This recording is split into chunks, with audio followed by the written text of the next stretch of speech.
In a world where movie trailers had a guy who would talk like this, and home video was ruled by Blockbuster, let us travel back in time to the 1990s as I finally give you your review series with today's video, the top 10 movies of 1990.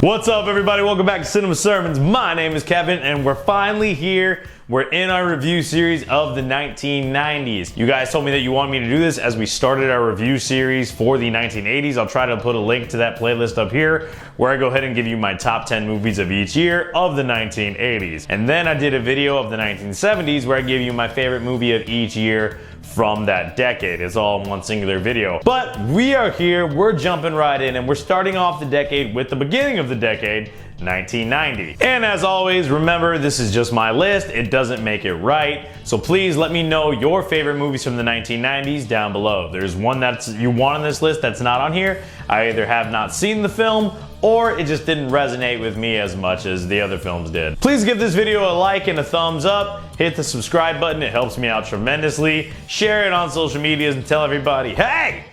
Watch Cinema Sermons. Sorry I yelled at you. I do that a lot, man. I'm Irish and Mexican. What do you want? There's no way I could possibly be quiet.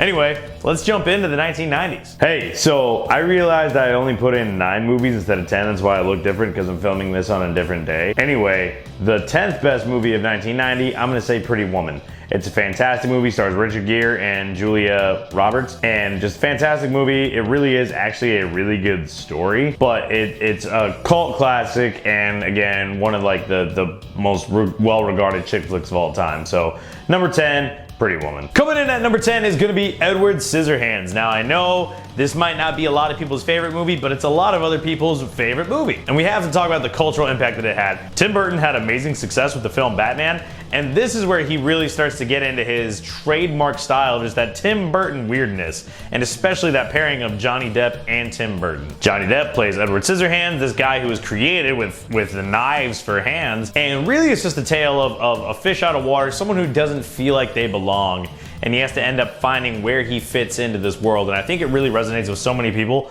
because a lot of us have felt like we don't belong, we don't fit in, and a lot of us can identify with the character of Edward Scissorhands more than others. Winona Ryder is in this, she's awesome as always, and it comes in for me at number 10.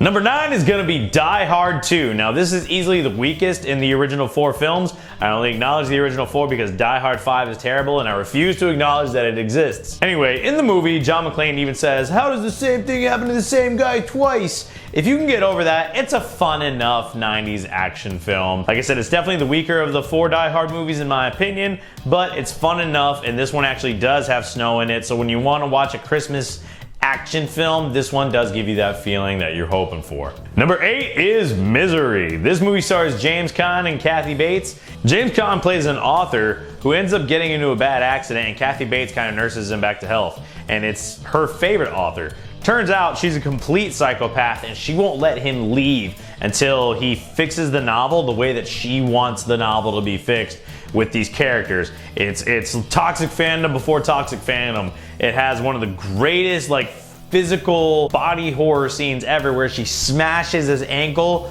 with the sledgehammer, and I've had an ankle surgery before. It's horrible. I can't.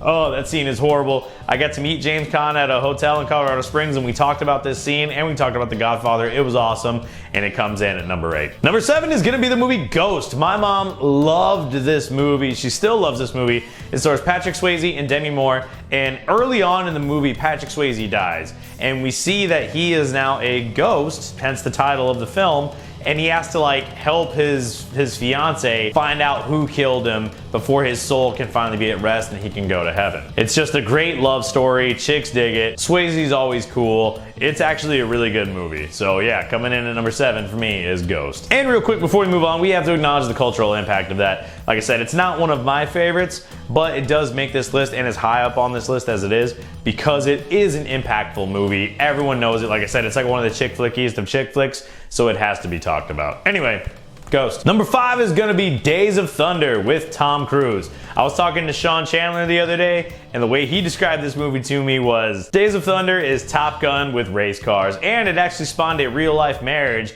between Tom Cruise and Nicole Kidman. And it's funny, my dad was saying that everyone used to call him Tom Cruise because Tom Cruise's hair looked like my dad's did back in the day. I was like, that's funny, man. Anyway, it's a ton of fun. It's really the same plot of Top Gun. It's fast action. It's got a great cast, man. It's got Robert Duvall, Nicole Kidman, Tom Cruise, the guy who plays Yondu in Guardians of the Galaxy. Oh my gosh, I know his name.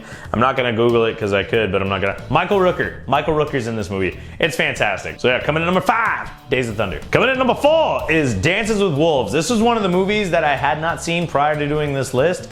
And man, this is a fantastic movie, but I've known about it for a long time. And that's why it's not a little bit higher on the list, because we've seen the storyline before. Kevin Costner directs this movie as well as stars in it, and he plays Lieutenant Dunbar, who just wants to see the plains after the Civil War. He's regarded as a Civil War hero. He kind of wants to die, doesn't really want to be there, and he goes to the plains, and he ends up falling in love with the Lakota culture and the Lakota people, and ends up picking them over the United States Army. Now, why I say we've seen this story before is, even though this movie probably did it first, it's realistically the very similar plot to Pocahontas, Avatar, and The Last Samurai. The Last Samurai is my favorite version of this tale. So the story didn't really, it wasn't anything groundbreaking for me, even though this movie probably did it first. So the plot is very, very similar. It's nothing new, but the acting and directing by Kevin Costner and these characters make it just fantastic. It's a great movie, and it comes in at number 4.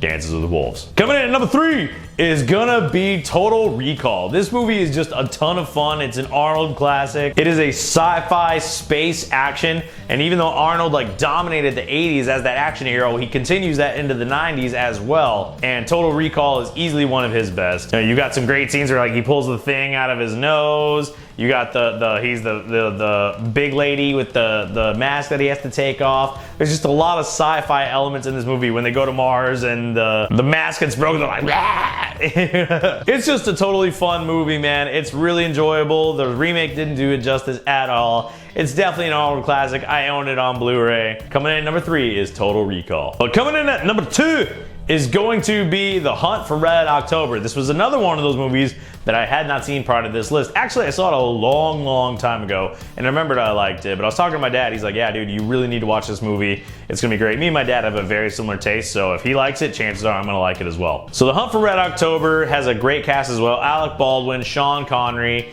and Sean Connery is a Russian admiral who is basically defecting from the Soviet Union, and the Americans don't know that because they think he's going to launch these nuclear subs at the United States. And really, this movie is just a very tension-filled, high-level game of cat and mouse. And it's very tense. It's got some great action. It's a fantastic movie. Highly recommend it if you have not seen it. Sean Connery gives a great performance, in my opinion. I think it's one of my favorite roles of his, and it's cool to see him take this step after we last saw him in '89 as kind of the nerdier version of Henry Jones Sr. So I thought this movie was awesome. It absolutely comes in at number 2 for the best movies of 1990. But the best movie of 1990 is Martin Scorsese's Goodfellas. This is one of the quintessential mob movies, gangster flicks, outside of The Godfather. I know my favorite UFC fighter ever, Frankie Edgar, said this is his favorite movie, and I really believe this is Martin Scorsese's magnum opus. This is his